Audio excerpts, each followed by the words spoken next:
Damien Jones podcast.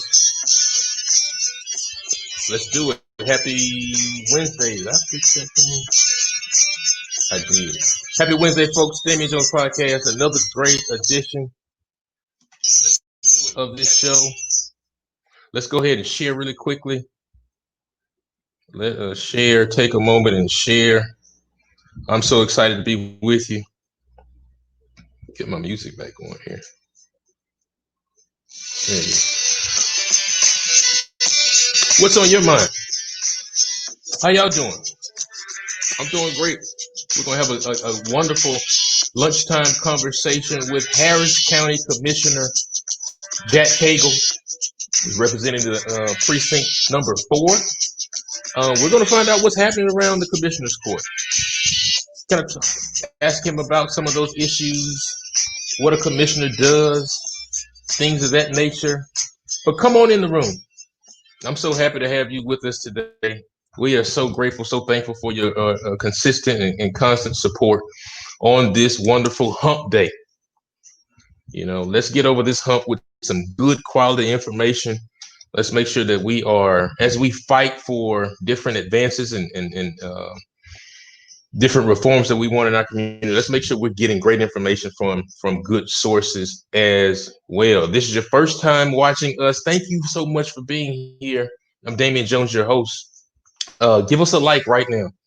If this is, if you are a regular viewer, give us a heart right now, or just in the comments say, Damien, I am here. I'm ready for this conversation as well. So take a moment and share, tag, like this broadcast as well.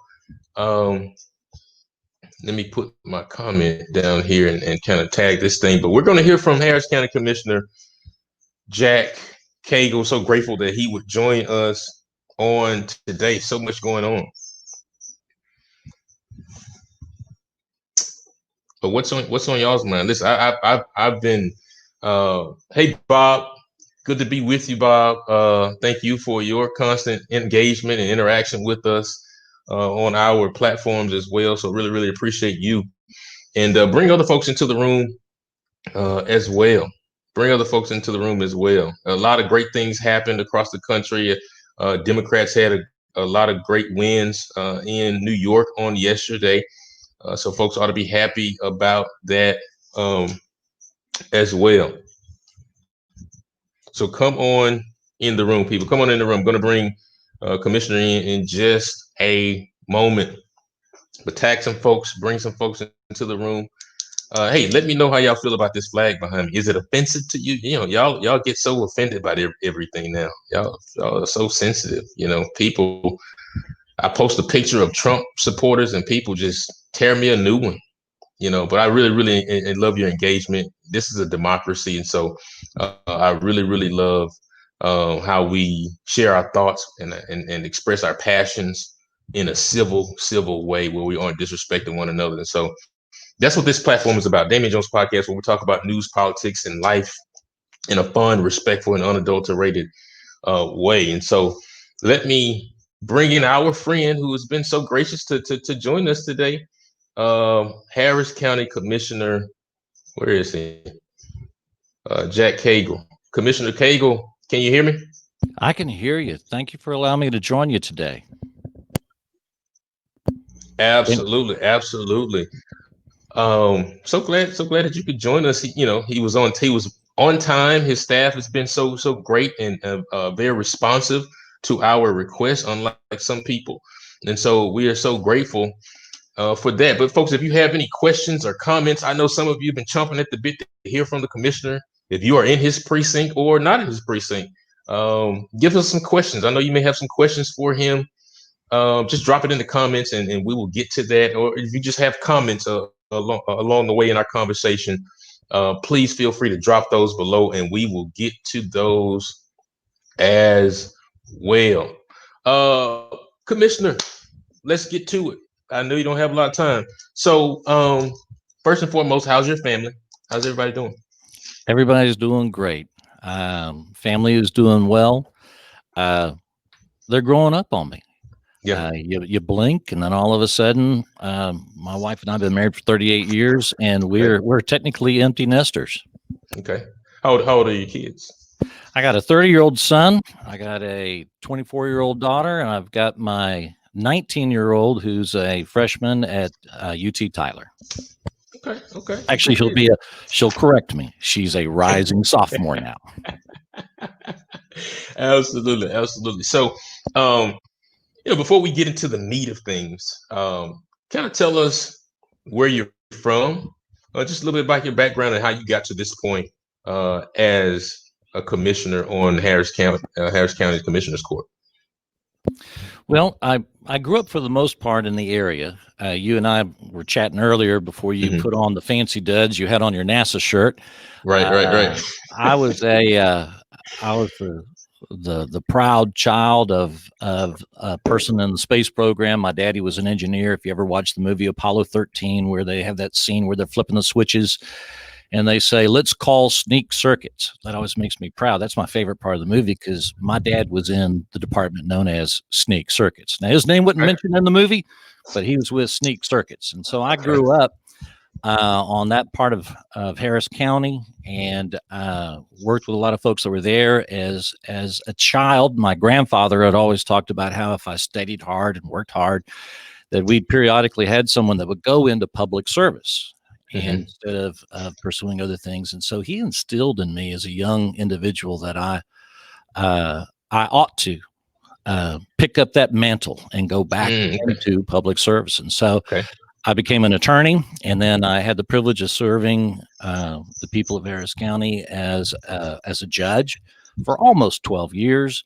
And then I had the privilege in 2011 of shifting from being a judge to where you looked at things when they were broken and tried to come up with a solution after they had happened to being a commissioner, to where you try to look into the future to try to see what you can do to help where we live, breathe, and work. How long have you been on Commissioner's Court? October 3rd, 2011. So coming up on 9 years. Well, congratulations. I'm sure it hasn't been easy along the way. And as you and I kind of talked about earlier, since 2018, there's been just a little bit more added visibility to the work around Commissioner's Court, and we'll talk about that a little bit later. But hey, let's talk about something that's very serious. I know a lot of people are wondering about this COVID-19. And, this thing kind of hit us out of nowhere, just kind of caught us by storm. And from what I've seen, the court has been responsive. But, we got a second wave of it. And, I think we kind of lost sight of it a little bit because there were protests and other unrest happening across the country. But now we're experiencing this second wave, if you will. And I saw a graphic that Governor Abbott said that we had 5,000 cases in one day, which is insane. And I attribute a lot of that to the ramped up levels of testing. The more you test, you're going to find out more cases. But let's be frank, Commissioner. How bad is it? Let's not sugarcoat it. Let's just tell folks, how bad is it? I've had the opportunity to talk about this quite a bit, and it's a good, bad, and ugly discussion. The good part of it is that in the beginning of this crisis, we were afraid that 30% of our population would get it. Right now, we're at about 0.4% of our population here in Harris County that has had it. And so we're not at that 30% mark. However, here we've had this 110, 111% increase, spike, as it were, off of this somewhat flat line that we've been on during the summer. And that is very scary in terms of any time that you have a spike that's there. A good news is that when folks have symptoms and they go to get tested, it seems like 9 out of 10 of those folks that go to get tested don't have the COVID-19. They have the regular flu. And then they relax. That's ugly and bad, because if you have the regular flu, you've got about a 1% chance that you might become a fatality. So if you test and you have the regular flu, be wise, be careful, take care of yourself, go see your doctor, hydrate, rest, because you have a 1% chance that you could die if you have the regular flu. It's not good news. Now, if you have the COVID, it seems that our mortality rate of that is a little higher. Almost 2% of those that catch COVID can pass away. Flu is still deadly. It's not good news. It's just as relatively good news compared to the COVID. So we need to have folks that use wisdom when you're out there. And most of the stats will show us that the people that are that lose their lives, and I have 2 close friends that I've lost because of this, but most of the people that have lost their lives in this are folks who are a little bit older in age and who have complications in other aspects of their health. Kind of pre-existing conditions as well. And so if you have heart disease, if you already have a respiratory disease, if you have diabetes, if you have anything that compromises your system, be wise and stay out of the marketplace. Stay out of commerce. Don't get out there because you are at risk. And it's wash your hands, say your prayers, because germs and Jesus are everywhere. Is the phrase that I've seen in a lot of spots. But if you have a compromised system, please stay out of. So what I'm hearing is, and you're kind of echoing the sentiments that I've read from Governor Abbott, and it's kind of something. Well, it's a backtrack from what he was saying months ago, but now he's saying, folks, shelter in place, stay at home. Correct? Yes. If you're at risk, don't put yourself at risk. Period. And so I'm encouraging folks, and if you get tested and you turn out and you have the flu, don't sit there and say, "Oh, I'm fine," and then move on as if nothing's happened. You're still at risk, even if you have one of these other conditions. Don't reduce your vigilance just because, oh, this is only half as bad as COVID, therefore I'm fine.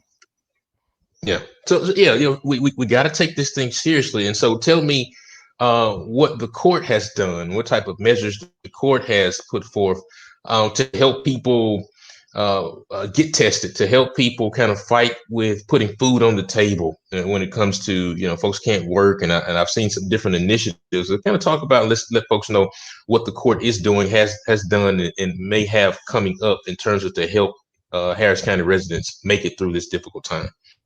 There are a number of things that we have done as a court. And if I could backtrack just a touch and talk about the structure of court, every county in the state of Texas has 5 members of commissioner's court. There's a county judge who doesn't wear robes and doesn't bang a gavel. They're just called a judge over the court because during our proceedings, they are the presiding officer during those proceedings. And there'll be 4 commissioners because every county has 4 precincts that every 10 years after the census are divided roughly equal by population. And so in commissioner's court, we operate as sort of like a Senate where we get together and we commission. That's why we call it commissioner's court. Doctors, teachers teach, commissioners commission. Right. So we commission sheriffs, different departments, entities to deal with things. And so there are a number of things that we have done that we have commissioned as commissioner's court. And among those things are testing. Our public health department, HFES for short, has had a couple of centers that they have operated with, which we've been in with FEMA, 2, once on the east and one on the west. We've recently relocated those a little bit. One now up in Pridgeon Stadium, up in the Cy-Fair area, and the other one down in the south. But we also have instituted mobile testing sites. And in Precinct 4 alone, we've had over 8,000 tests done at our mobile testing sites, which are important with regard to testing for a number of reasons. One of which, it's in the neighborhood, so it's easier to get to. And number 2, our mobile testing sites are very important if you have children under the age of 14 that need to be tested. They use a type of a test. It's a little uncomfortable. It's a nasal test. But the big FEMA sites have a test that you have to be 14 or above for it to be effective. But if you are concerned about your kids and they're under 14, and you can find a location for them by going to Ready Harris, or you can come to Precinct 4 if you're in Precinct 4 website, and you can contact us.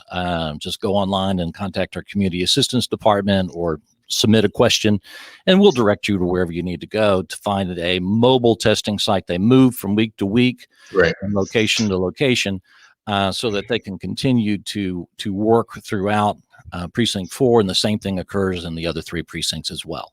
And so Ready Harris is one source to find out where they are, or you can go to the website, our website, or any of the other commissioners' websites to try to find out where is there a close mobile testing center where I live. Yeah. Have you been tested? I have not been tested, although I've been very careful when I'm out in the public. I'll wear a face mask when I'm out in the public. You may or may not. I understand that you're a little bit of a scholar. You may or may not recognize the quote, "The better angels of my nature." That's an Abraham Lincoln quote. Okay. And it means that I wear it because I want to, not because someone tells me to. Listen, you know what? I'm glad you said that. So when I posted on my platform that we were going to talk with you, one of the questions that came in is around mask, and supporters said that they felt it is kind of infringing on rights of businesses to mandate for them to require that their customers wear masks. Where do you stand on that? I'm going to back up. When we had Hurricane Harvey, we asked people to help others, to shelter in place, and to do things. And you know what?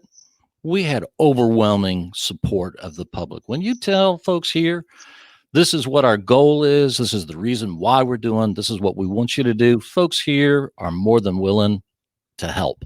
Mm-hmm. But a lot of folks are a little bit tougher when you say, do it or else. A little different attitude sometimes perks up. I think that we would get more traction if we encouraged people to do what's right, as opposed to ordering people to do things. That's my approach. I believe in personal responsibility.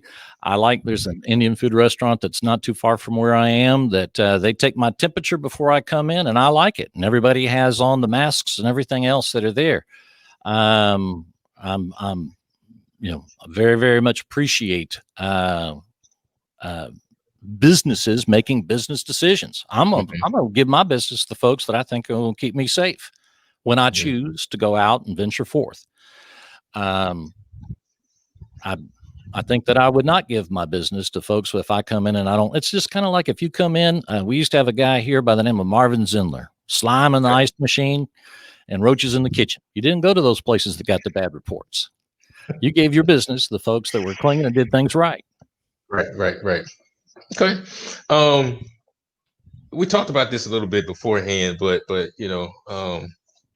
so when you came in 2011 to Commissioner's Court, 5 commissioners, 4 Republican and 1 Democrat, which is the late L. Franco Lee. In 2018, things changed drastically in terms of the makeup of the court, where County Judge Hidalgo, then also Commissioner Ellis was already there, and then also now you have Commissioner Garcia. As Democrats, now you have 2 Republicans, yourself, and also Commissioner Raddick.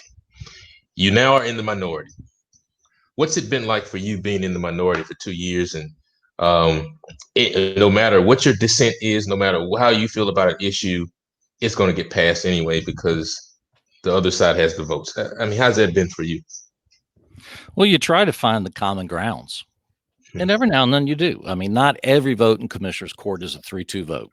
A lot of them are. But not every vote's a 3-2 vote, because many things you have common ground. A lot of times, and I wish that my colleagues would heed this, we have common goals, but we might have a disagreement on how to get to that common goal.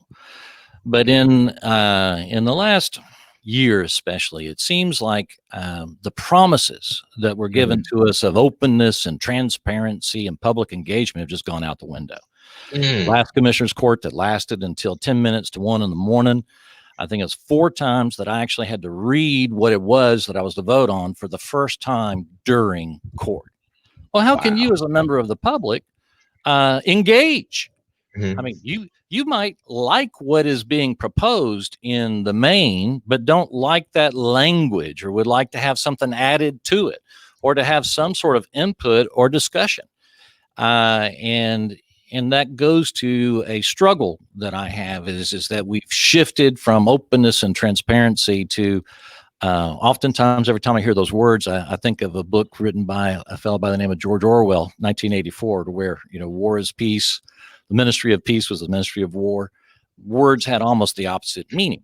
And they have the votes. There's no reason to try to hide the ball and just pop it Mhm. on us at the last minute. They got the votes. So why does it have to be by ambush? Yeah, yeah. So let me ask you this. Great question coming from the comments here. What things have you agreed on that haven't been a 3-2 vote? Would have been 4-1? Would have been 5-0? Do y'all? What are some of those things that you all have agreed upon? A number of things that we've agreed on or deal with transportation, mobility, fixing the potholes, the basics of the job, trying to make sure that we found out that our pollution control division was very good at fixing things after they had gone wrong, but was woefully inadequate of looking towards the future. And we were all in agreement with regard to try to move forward in terms of trying to prepare and have a forward looking and to try to get baselines of what is our air like and our air quality. We're in agreement on fire marshal's office. We've been in agreement on a number of things. In fact, you talked about a 4-1 vote. We had a 4-1 vote in terms of recognizing and honoring George Floyd. Oh, good deal. Good deal. Good deal. Um, and so I'll move there. Damien Jones podcast, talking with Harris County Commissioner Jack Cagle about what's going on around Harris County Commissioner's Court.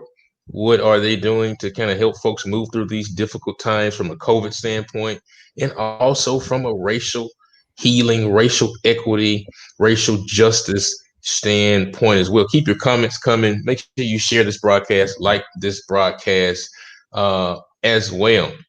Now, Commissioner, you just said that you all agreed on honoring George Floyd. Talk to us about. I mean, because I think that was the same meeting that ended maybe at 1 o'clock in the morning, and so most of us missed it, and we're not going back to watch it either. So, kind of talk to us about what that agreement kind of entailed and what that honoring entailed. We ended up with the 4-1 vote on it because there's a disagreement over a line. This was one of the items that we didn't actually get to see until we were in the afternoon. Mhm. And I chastised one of my colleagues of, why are we just seeing this important resolution now? And he said, well, he was typing it out at the funeral. I was a couple of rows behind him. And I noticed he'd been on his phone. I didn't know what it was about. And he said, well, that was what he was doing. He was writing the resolution during the funeral, which was that morning of the commissioner's court that lasted to 10 minutes to 1. And we had a disagreement on a line that was in there. I wanted to add a friendly amendment saying that George Floyd needed to have justice. That it appeared that the act that occurred was a criminal act. I've been a long advocate for victims of crime. It appears to me that he was a victim of a crime. And if I could go so far as to say, in family violence, where a parent who has the duty and the trust and the privilege of raising their children, when a parent causes injury to their children, that doesn't mean that all parents are bad. What that means is that parent has violated a sacred trust. And I believe that most folks who go into law enforcement for the right reasons, because they want to help, they want to serve. They people who join the military, and I think I need to say thank you for your service. Oh, thank you. I think you were in the Air Force. Is that correct? You did your research. You did your research. Absolutely, I was. We may agree on a few issues. I'm sure you will. But most folks, when they go into law enforcement, I think they go in with noble desires and an effort to serve, protect, and serve. Protect and serve. But when someone who is given the responsibility, the fiduciary trust to protect and serve, then ends up being someone who becomes the criminal, then the victim in that is the individual that was not protected and served. Yeah. So how do we get to the point where an officer, law enforcement officer, as you mentioned, here to protect and serve, how do we get to the point in America and across all jurisdictions where you can strangle a black man in broad daylight, middle of the day, on camera for all to see? How did we get to that point? What type of culture is being built where a gentleman feels comfortable in killing a man in broad daylight in the middle of the street?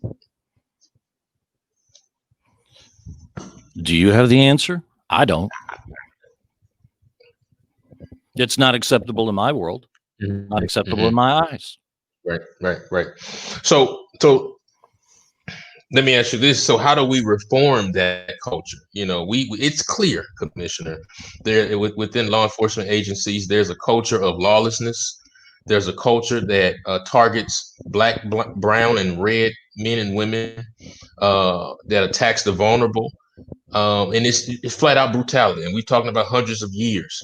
What do we do? What do we have to do to reform that type of culture? I got two directions that I want to take your very good question. One direction is, what is the root problem? And the root problem is fear, distrust, and at times anger. I don't know if when you were young, you had the talk. When I was young, I was given the talk. My daddy told me, and my granddaddy told me, look, you can possibly beat the rap, but you can't beat the ride. So if you get pulled over, you need to do everything you can to de-escalate. Hands visible. I was 6'4", cocky, felt like I was smarter than everybody else, and I had a big bushy beard. Right. Not necessarily the best person to be pulled over, and I was given the talk several times to try to de-escalate the fear and the distrust. Fear on your side. You were fearful. Yeah.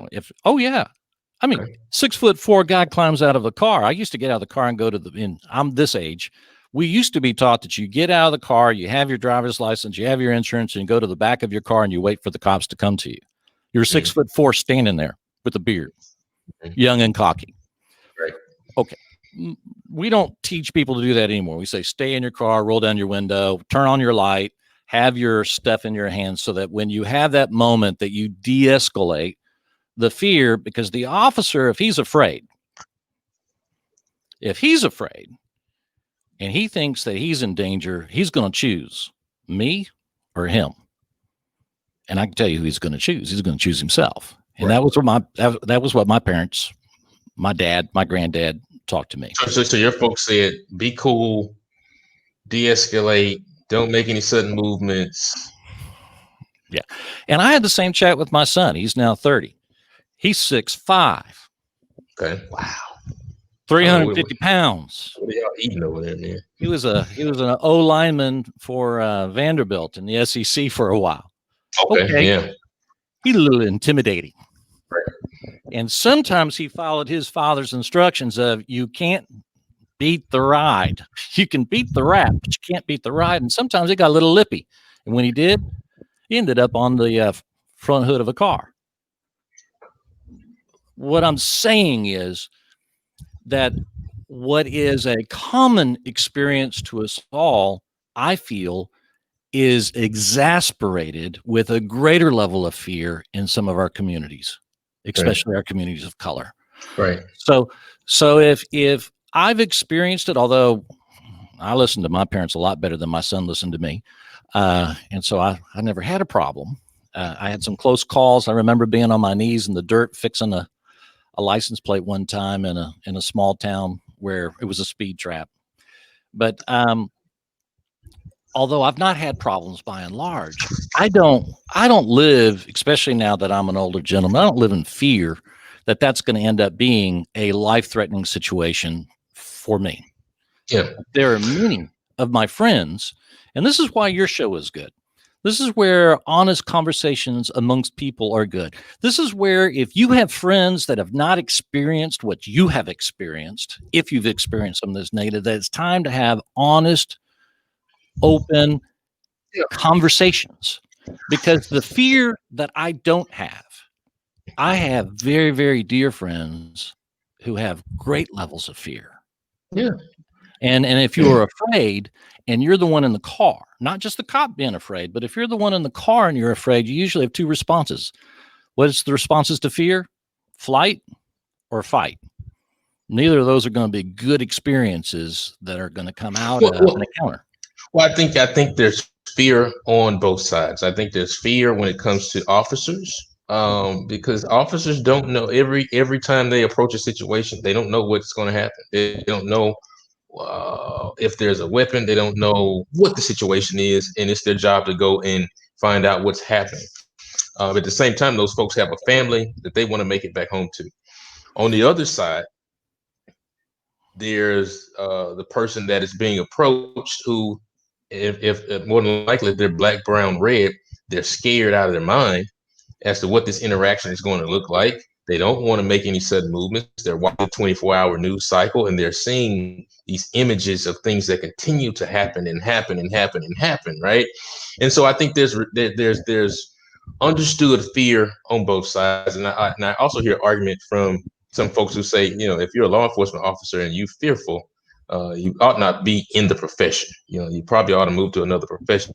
But past that, you made a good point and said, we have to have these honest conversations. And I think the conversations have been happening for many years, right? And I think there's been this great awakening across America that all of a sudden, oh, wow, Black people are now being discriminated against. We're now realizing it. Oh, now Black Lives Matter, which I think is a crock of, like, it's been clear for a long time. I think now that kids are now burning stuff down, folks have to honor and respect it. But my thing is, at what point and how do we get past the honest conversations? Because we've done enough talking and turn those conversations into real action and actual sustainable legislation and policies that can prevent these. When we talk about qualified immunity, how do we get rid of those type of things? How do we and break down the blue code of silence that cops continue to protect and support one another, the bad actors? How do we move into a sustainable place of legislation and policies that can help all people? And I think that that's where the great discussion starts. Mm-hmm. I think that some of the things that can be done are simpler. When you're in the military and you're about to go into a dangerous situation, they would say to you, rely on your training. Mm-hmm. And I think that we need to do a better job of training our officers on how to do safe encounters. Mm-hmm. They get a lot of training, but a lot of it's the feel-good kind of training. And I've been visiting with a number of officers that are in there saying, we're only allowed to do so much training, and a lot of it is these required training for this and that. But a lot of times they're not getting trained as much as they need on the basics. And if you are comfortable in knowing, okay, if I end up having this situation come into a fist fight, how do I overcome this? How do I de-escalate? How do you give those officers the tools? Another conversation, and this is something that our sheriff, Ed Gonzalez, came up with, not in my party, but he has some good ideas, mm-hmm. Was the idea of trying to defund the police, which then makes your officers rare and unique. Well, instead of going in that direction, what if we went back in time to a time to where everyone knew who their officers were? Yes. What if we had it to where they were parts of the community? So when you got into trouble because down the street a domestic dispute broke out, you would feel comfortable going out the street and waving down Officer Sam and said, Officer Sam, there's a problem down there. Could you go help out? Because Officer Sam is part of the community.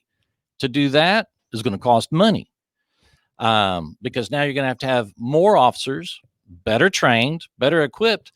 And something that I've been a long time advocate of, we have, we got a couple of professions out there that we starve.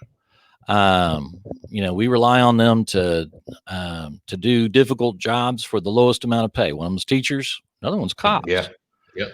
And so a lot of times, if we want to have, folks say, well, we need smarter cops. Well, if you want a smarter cop, you're going to have to pay a smarter wage, so that you can attract folks that have the cognitive ability to be able to do that work. And so I would say that the proper solution of how do we create safer streets and protect the victims. And you heard me talking about this earlier, but I'm a huge victims advocate. I used to volunteer my time for different victims groups in the days, and I still care. And the poor folks in Commissioner's Court, they hear me on this soapbox all the time. If you're poor and you're robbed, what happens? You now don't have the money to feed your kids. You might not have the money to pay your rent. And you don't have the ability, if you were hurt in that, to go to the doctor, because if you go to the doctor, that means another day off and you miss even more time. So it's a perpetual problem if you're the poor. Now, if you're in a nicer neighborhood and you get robbed, it's bad. I'm not saying it's good. It's bad. But I can go to the ATM to replace the money that was stolen off of me. And if I'm hurt, I've got insurance, I've got other things, and I got a decent enough. Thank you all very much for the opportunity to serve you, but you guys aren't going to fire me if I go to the doctor to take care of the injuries that I received in a criminal encounter. But that poor single mom, she doesn't have those options. She is the most vulnerable of the vulnerable when she is a crime victim. And I think that we don't need to get our eye off of the ball of how do we help the most vulnerable among us, those who have been hurt by crime. Quick question before I move to a quick break here. As you talk about those who are vulnerable and those who are poor, can you give a little information about some of these relief programs? I've been seeing a couple coming from Commissioner's Court, I think veterans and other folks. Can you provide any information on that? Yes, we've got a number of programs that are coming through. And in fact, you talked about things that we voted on that we were unanimous. The CARES Act that was pushed through by Trump in both houses and came to this region. We have $426 million that came down to us.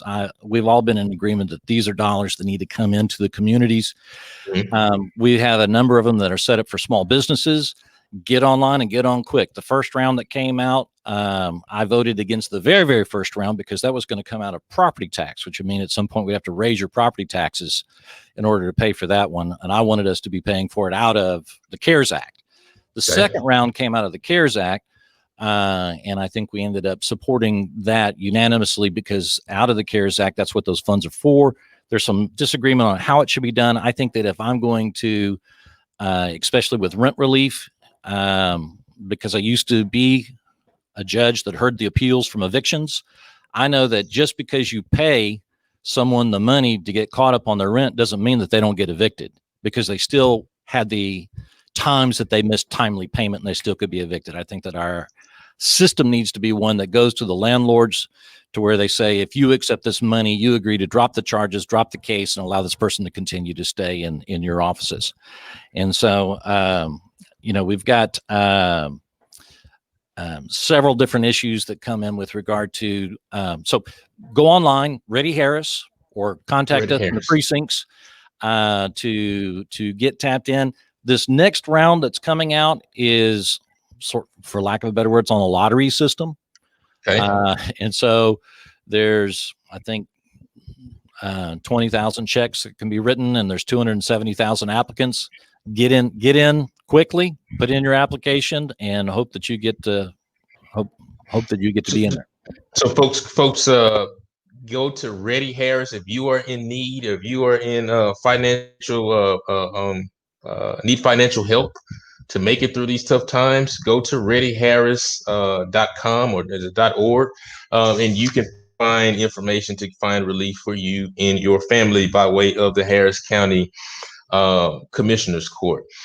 Let me just also remind you, hey, today's broadcast is sponsored by our good friends at sorryIamsick.com. If you need any apparel, mugs, masks, anything that can help you self-isolate in styles. We talk about these COVID cases going up. Head to sorryIamsick.com to get your latest and greatest and cool apparel to make it through this tough time. Damien Jones podcast, talking with Harris County Commissioner Jack Cagle on the ins and outs and what is happening around Harris County Commissioner Court. Let's talk about elections here for a moment. You guys passed a measure maybe a month or two ago to put forth $12 million, I believe, toward mail ballots or what have you. And, you know, within all of that, then the county clerk resigned for health reasons and so forth. And I know that's been a very robust discussion amongst the court.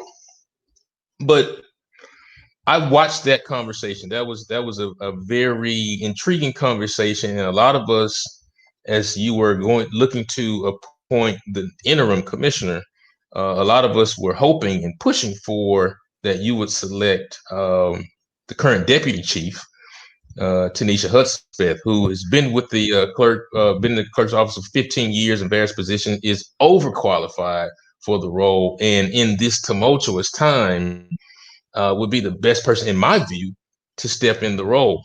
But you and Commissioner Raddick were two of the dissenting votes against current interim county clerk Chris Hollins. Why did you dissent? I know you're jumping at the bit to say something about that, but why did you vote against appointing Mr. Hollins? I mean, did you think he's inexperienced? Did you think he's just not equipped to handle the load at this time? Trying to talk about that process and kind of the conversations among the court to make that very important decision. Well, let me back to Tanisha. Yeah. Tanisha could have been a 5-0 vote, I believe, because even though she is not of my party, she has always carried her duties out to the T, beyond reproach. She may have disagreed with me on some political issues. She may have disagreed with me on my selection of my party, but she always was courteous, kind, respectful, responsive. And in this environment, if I'm going to be on this side, we talked about trust earlier. She is someone that, although I know that she may not agree with me, I can trust that she can run a good election. And I believe you would have seen a 5-0 vote if she had been proposed. Instead, what we ended up having is I got to see the resume just a few days before, and then the vote, we didn't even know we were going to be voting on who was going to be there, but the day of. And I've had a chance. You didn't get any of his information until the day of. Well, I got a resume. Okay. 72 hours before. And it's an interesting resume. I mean, the guy is obviously intelligent. He went to the Rice of the North, and has got some legal background. I mean, he's a very, very brilliant individual. I don't have anything that's against him, but I would kind of like to have a little bit more engagement, openness, maybe let the public know that, hey, this is somebody that we're really looking at and considering, instead of a last minute push it through kind of a deal. Like I say, I didn't have a chance to know. I've talked to him. I don't know. I don't know if I'd have had a chance to maybe sit down, vet him, look around. I mean, he's got an interesting side business. He's got a hamburger shop that he's invited me to come to, and it's got a fun name, and I'm gonna take him up on it. I do like a good burger every now and then, obviously. But I can't tell you anything about him except for I'm not going to vote for someone if I've not had a chance to do my due diligence. It wasn't about him. It was about the process. The process. Yeah. Now, I already had my due diligence on that other individual that you spoke about. Tanisha. Okay. not in my party, doesn't agree with me on everything, but I trust. So, and thank you for saying that. Hey, I'm a big fan of Tanisha, and she just announced on yesterday her official intentions to get the Democratic nomination for the role, and we wish her all the best and all the luck. But hey, when it comes to elections, does it really matter what party? Shouldn't elections be free and fair for all, and not have some type of partisan kind of stain upon it? I'm not quite sure what the question is. I Well, mean, that's an obvious yes. I mean, the election should be free and fair, right. and where we have trust, we have trust. I mean, yeah. if my county clerk is not of my party, I want to be able to reach them up, call them on the phone, talk to them to make sure that everything is being done right and being done appropriately. And I think that both with her and I think on the Republican side, we're going to see Stan Stannard coming back, who some people didn't like him because he was of the wrong party, but many folks agreed that he was at least open. And in fact, Stan was one of the guys that hired Tanisha because of the good job that she did, and she was not of his party. And while we're talking about that, can we talk about what happened at TSU? Oh, what lines? Oh yeah. Come on, tell us about it. I think folks are eager to hear about it. So give me your view. Here's what it looked like to me. Because I saw the conversation with Clerk Troutman before she stepped down, and she came to court to talk about those issues and how it happened in the long lines and the song and dance that I was getting from folks, they're pointing fingers. Democrats are responsible, Republicans are responsible. But it looks like some party chairs dropped the ball from my view. Ooh, you're an educated fella. Yeah, you come to talk about it.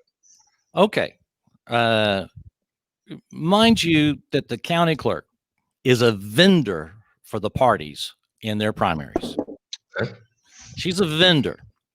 The Republican Party sent in saying, we want these number of voting machines at these locations because we've run our numbers and this is what we think that we need. And the Democrat Party had the same option. The clerk's office, back when Stan was there, when Beverly Kaufman was there, when Anita Rotover was way back in the days before you were even born, and Anita was a Democrat in those days. The clerk's office was the vendor, the vendor for the parties. And what happened is that for some reason or another at TSU, the Republicans didn't ask for 10 voting machines to be located there, but they put 10 voting machines for the Republicans at the TSU campus, but they only put 10 machines for the Democrats, which that is going to be a hot spot voting for the Democrat Party, which is not proportional. Yeah. And so when people started coming in to vote and they look over and they see 2 or 3 Republicans with no line and all those machines sitting there doing nothing, they wanted to blame the Republicans for the fact that there weren't enough machines for that long line that went all the way around and outside and down a ways. That was not anybody's fault, but those who make the request. That's where the ball got dropped. And I'm hoping that as we move into the future, that we understand the role of a vendor. So directly, the ball got dropped by who, Commissioner? By the parties. Okay. It wasn't the Republicans' fault that there were 10 machines at TSU. Okay. I think 2 of those machines should have been there for the Republicans, and maybe the other ones would have gone over to the D's because they had the higher volume. Now, it may have been that they did not anticipate that poll would have the higher voting on that day because there are a lot of other places that were early voting that was around. It could have just been a missed ball there. But it wasn't anybody's fault but those who made the request for the machines. So, and then that's kind of what I deduce is that there was not a good job done in terms of anticipating the volume there, and then and I've yet to hear an apology to those folks who stood out to 1 o'clock from the parties who are responsible for it. And I haven't heard anybody accept responsibility for it. And that's when I get sick of the partisan games. Well, it's the Democrats' fault. Well, it's the Republicans' fault. I Oh, we don't give got a on damn. national news about how we Yeah, were terrible down here, and what was not mentioned on the national news is who was in charge, who made the decision. but I'll say this though. What's sickening to me is Texas has a vicious history of voter suppression as it relates to black folks, brown folks, anyway. And black folks, brown folks have been very loyal to the Democratic Party. And here you are arguably having your vote suppressed by your own party, by way of just not being prepared, and not making the right request. Because from what the clerk said, there were more Republican sites in heavily Democratic areas, right? What you said based on the request that was made, and that also was an agreement that was made by both parties. They agreed on those numbers of sites, correct? Yeah. Each party said this is what we want because they were trying to consolidate a few of the voting locations. There were some negotiations that were going on in there.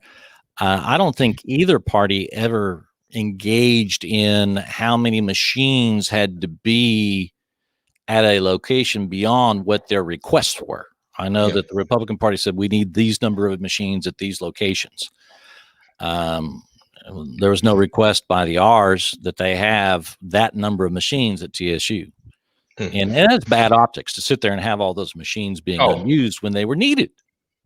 Awful. And what it does, Commissioner, folks who are excited to vote, it really creates more and more distrust where they don't want to come next time, right? And so we've got to do better. I think you can agree that we got to do better. That said, and Damien Jones podcast talking with Harris County Commissioner Jack Cagle and Robert, I see your question. I'm going to it in a second. Given those challenges, given that debacle, given COVID-19, given we don't have an overly experienced person at the helm running our elections going forward, are you concerned going into the runoff election here and also in November? Well, that's not a fair question. I got to ask the question. I want to hope for the best. Yeah, I just said, are you concerned? But we have somebody that's come into office that does not have election background. Yeah. Smart person by all reckoning, extremely smart, and I'll tip my hat to the Rice of the North that he went to school at. But smart doesn't always match experience. And so do I have concerns? Yes. I am pleased that it appears that none of the institutional knowledge has been replaced, that the institutional knowledge is kept in place. Mm-hmm. And that gives me comfort. Mm-hmm. Because there are people that are there that are doing the job, that have the experience, that can maybe make up for some of the lack of experience that we have. I know that we voted to approve additional new people to come in to assist the new clerk. I don't know who those folks are. I don't know what their background is. I think a lot of them are from out of state. Again, that raises a concern of, do they know how our elections need to be run? Do they have the institutional knowledge of what's worked and what has not worked that's here? And so I don't want to predict bad things. I do know that one of the selling features for Mr. Hollins was that the majority wanted someone that would not run for the position. In other words, they would go through the runoff election here on July, which, by the way, in a week, early voting will start up again. And if you're concerned about health issues, get down and vote early. And you get to vote anywhere in the county in any of the voting locations. So pick a place where you feel comfortable. Doesn't have to necessarily be the one closest to your house. It could be anywhere in the county. Vote early. And the earlier you vote, the shorter your lines are going to be. So get in there and get it done. Don't wait till the last minute, because we don't know what's going to happen in the last minute. Vote early. And then we'll have our November election. June 29th is, I guess, when early voting starts, and election day is July 14th. Yeah. Do you think county elections should be nonpartisan? No, I'm. It may sound odd because I'm on the two side of a 3-2 election, but I think political parties are helpful. Okay. I think that it's good for political parties to be able to iron out their vision and where they're going. And I'm glad to be on your program because I understand that you are not by any means a Republican flag waver, and most of your listeners are not. But I'm hoping that if I'm reasonable and if I'm rational and if I can persuade people that maybe, when Clinton ran for his second time around with the flurry of all the stuff he said, it's the economy, stupid. If I could tell folks, hey, if you like jobs, if you like employment, if you like, the rising tide floats all ships. If you like independence, the big problem that most Republicans have is that we think up here, we don't always come at folks from the heart, and sometimes we disconnect on the passion. But right. I'm so pleased that you would open up your show to allow this Republican to come in and talk to you. Listen. Let me say this. I'm trained. I've been trained earlier in my career as a journalist, if you will. And what I was taught is to try your best to keep your personal views out of these kind of interviews if you want to really share information. So this platform is about sharing unbiased information to the general public. Most folks stick in their silo. And I say this, you can't learn and we can't make democracy better if we're talking to the choir. We're singing to the choir, talking to the same people all the time. We've got to have these, as you mentioned, those kind of honest conversations with folks that you particularly think you disagree with, but once you talk with them, you find what those common places are. And so, no, I've had James Dickey on the show a few weeks ago, and other Republicans as well. Although I identify as a Democrat, that has nothing to do with the conversations that we want to have, because there are a lot of viewers I have that are Republicans as well. And so, at the end of the day, if we want to make our world better, partisan affiliation should be thrown out of the door, and let's just have conversations and find where we have commonalities. And hey, you're always welcome at any point, at any time. I'm not that type of guy as well. Let me ask you this. What is your office doing to ensure that it is diverse in terms of your staff and also the work product that you put out? MWDBE, my chief of staff, W. My head of administration, W. My head of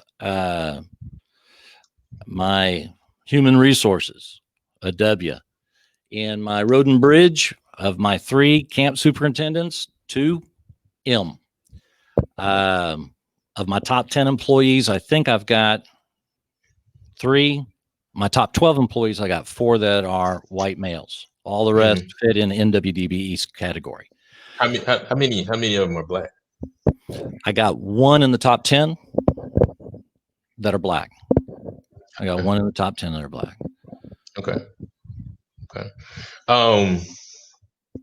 As an elected official. Oh, and in terms of what we do with regard to our contracts, I got a chart that's here from 2018, and of our assignments, we were at 45%, 43% that were MWDBE in terms of that. Part of that's due to the fact that in our precinct, most of our projects are a mile or less in length, and therefore that fits into the category of smaller, medium-sized shops that can fit into that category.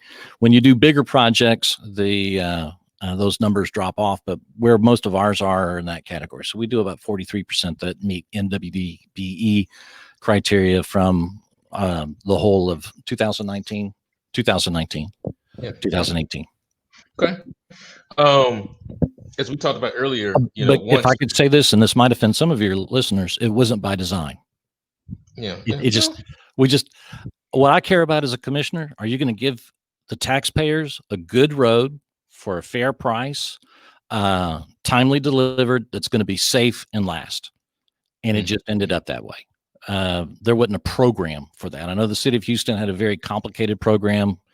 And in the city of Houston program, I think that less than 20% of their primes meet MWBE. I mean, we do a whole lot better than the city of Houston. I'm not kicking the city of Houston, but when they have the program almost seems to discourage that involvement. Whereas for us, we're faster, we're quicker, and we just choose who's best for the job, and the numbers fall out to be beneficial. Yeah, absolutely. And so we talked about earlier that, once Commissioner Raddick, he'll be retiring at the end of this year, and you will be the most senior member around the court. You're saying I'm old. You said it, I didn't. And so, but given that, within your precinct number 4, you're representing 1.3 million people. And so therefore you will be the conscience, the guiding light around the court. And so what is your plan in terms of harnessing this energy that we're seeing as we see unrest across America, these uncomfortable conversations happening and so forth, the onion being peeled back on some of these very tough racial issues. But out of that, you see young people lifting their voice, marching, being activists and so forth and so on. What is your plan to harness that energy and to bring some of those folks to the table to move toward progressive action? You don't know this about me, but before I was a commissioner, I was a judge. Before I was a judge, I was a lawyer, and I actually did a lot of free speech cases. I represented protesters, peaceful protesters. And I am an advocate of people expressing their will, their opinions, their thoughts, their heartache peacefully. I'm not a fan of folks that when they express their opinions that they hurt others or hurt other people's property, the other people's livelihoods, and those kinds of issues. And I draw a big line between the two. And so my hope is that as we move forward in this time, that I can be that call to say, hey, let's have the honest conversations. Let's do what we can with regard to affirming the positive role of law enforcement, but to do so in a way to where it does not cause less trust, more fear, and more anger here locally. I mean, we've had Mayor Turner, Mayor Brown, Police Chief Brown, Bradford. I mean, we've had some good vocals, Sheriff Garcia, Sheriff Gonzalez. So in terms of asking me how I'm going to lead, I hope it's going to be through rational, reasonable discourse and a call that we are open and transparent. Let me ask you this. I heard your answer to that question in terms of those who damage property and things of that nature, right? But do you understand the anger and the frustration compounded years on top of years and top of years? Because sometimes rage comes out, it ain't pretty. And we could argue that if it were not for some of this ugly rage coming out, we probably wouldn't have seen some of the measures and moves that we've seen in the past couple of weeks or what have you. And when we look at through the course of history, progress and power is not conceded by pretty acts. It sometimes comes in ugly ways. But can you understand that frustration, Commissioner? Oh, I understand the frustration. Don't get me wrong there. But don't compound. Two wrongs don't make a right. Who's being hurt when the person who lost their business is an inner city business who's trying to do their best to hang on and is a member of that community? Can they rebuild?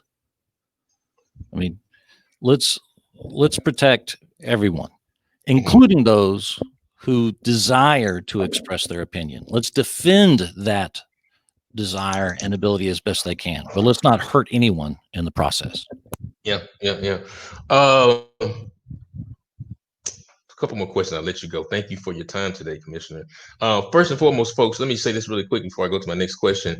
Tonight at 6 p.m., I talked about it the other day. I will be talking with live a national civil rights leader. So make sure you mark your calendars. mark your clocks or what have you. 6 p.m. tonight on the Damien Jones podcast. We're going to be talking to a national civil rights leader about all things politics and how we move this country forward. But currently talking with Harris County Commissioner Jack Cagle, having a great conversation around elections, politics, how we move this country forward, COVID-19, and all those different things. How would you grade the job that you in the court have done? I would just say this year. How would you grade the job, 1 to 10? I know you probably would give yourself a 10, but overall, the court as a collective, 1 to 10. How do I think the court has done? Or are you wanting me to pat myself on the back and say I've done good? Well, I'm sure you would give yourself a 10, but you and your colleagues combined, because you all make collective decisions, 1 to 10 on the job that you all have done in terms of responding to the needs of Harris County residents. I think with regard to, let me put that in two parts. Responding, I think we respond well. The ways that we have responded, there's some significant disagreement on how to do the goal. I don't agree with a lot of the ways that we have done some of our projects. I think that in this last year, we were talking about trying to raise our taxes. Now that's one to where we were able to stop the property tax from going up. Because I think after Harvey, that's the one you didn't show up to. That's the one I didn't show up. That's the only time I've not showed up for Commissioner's Court. But the issue there was after Harvey, after all the stuff we had, that was not the time to increase taxes on people. 8%. Senator Betancourt said to be effectively 12% on top of the population here when they're trying to recover from that.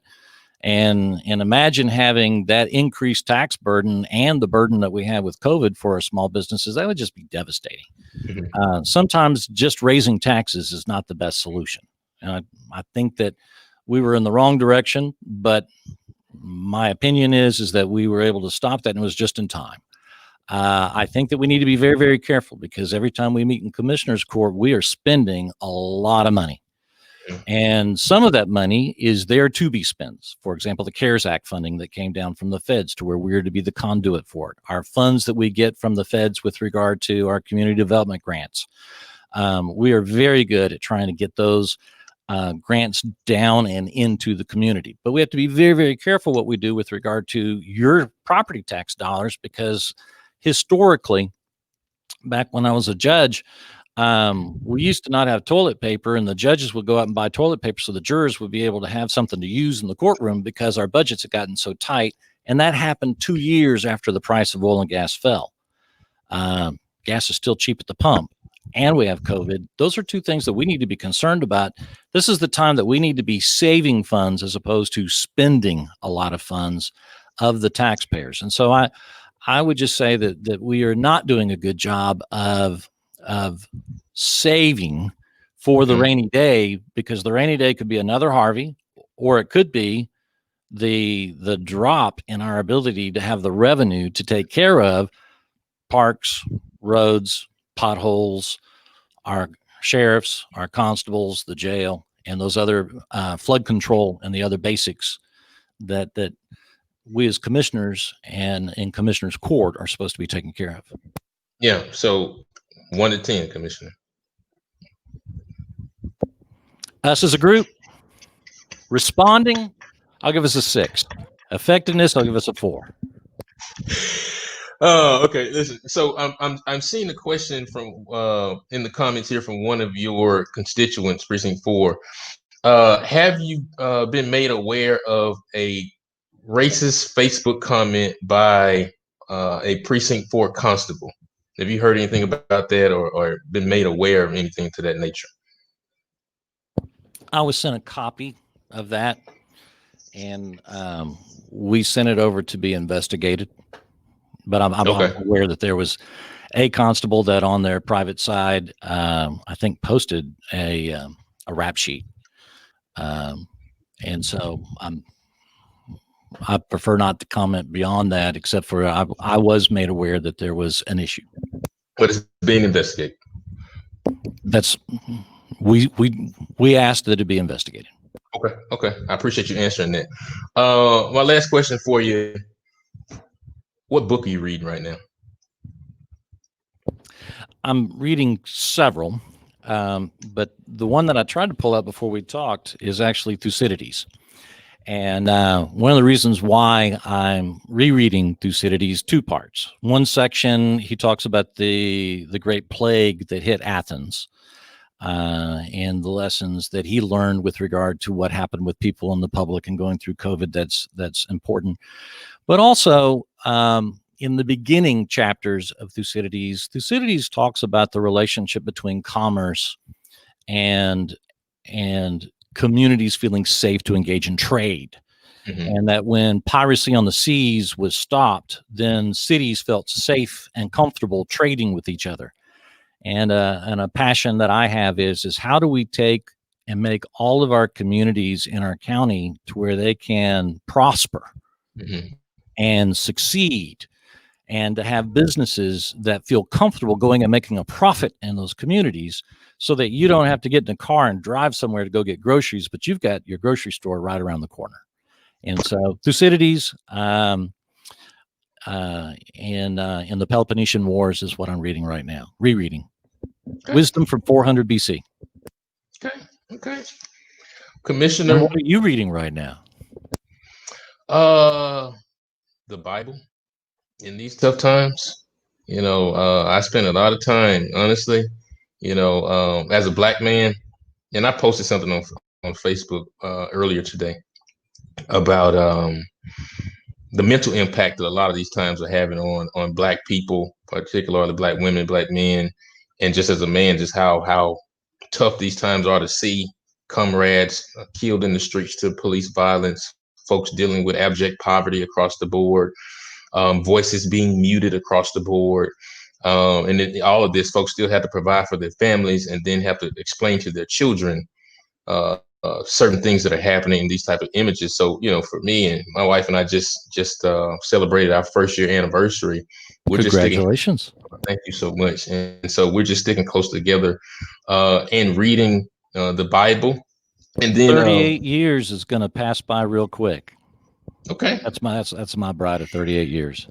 Hey, you and I got to talk offline more just about that thing, about life. Screw this politics stuff. Just how to help me make it through and become a better husband. And then another book is an oldie but goodie that I'm reading. It's called Democracy Matters by one of my favorite people, Dr. Cornel West. And so just talking about how important democracy is, and as you talked about, how we need to work together and have these type of conversations to make some good gumbo. I was telling Robert Williams earlier, before the show started, that government is not popcorn; it's gumbo in a crock pot. And so we've got to, it doesn't happen overnight. These solutions don't happen overnight. And I know people want things to happen like this, but that's just not how it does, how it happens. And we've got to be patient. We've got to communicate with our elected officials. Elected officials have to come back and also communicate with us and keep an open line of communication so we can make good government that works for all. And hey, and I hope that you and I can continue to have an open line of communication. And you're always welcome to come back on this show. Hey, throw that partisan stuff out of the way. You and I, you can always come and whomever, welcome to come and talk about anything. You got some things on your mind, come back and talk with us. We are more than happy to hear from you And all the time. that's a two-way street. If you have an issue or a thought or an idea that you think that we could do to make this a better place for us to work, live, and breathe, let us know. Absolutely. Absolutely. Hey, Harris County Commissioner Jack Cagle, thank you so much for joining us. And folks, make sure you tune in tonight at 6 p.m. for a very, very, very powerful conversation. I'm not going to tell you who that person is. You got to tune in tonight on Damien Jones podcast. But Commissioner, thank you. And until next time, folks, as always, live your life with intensity, integrity, and intelligence. This is the Damien Jones podcast.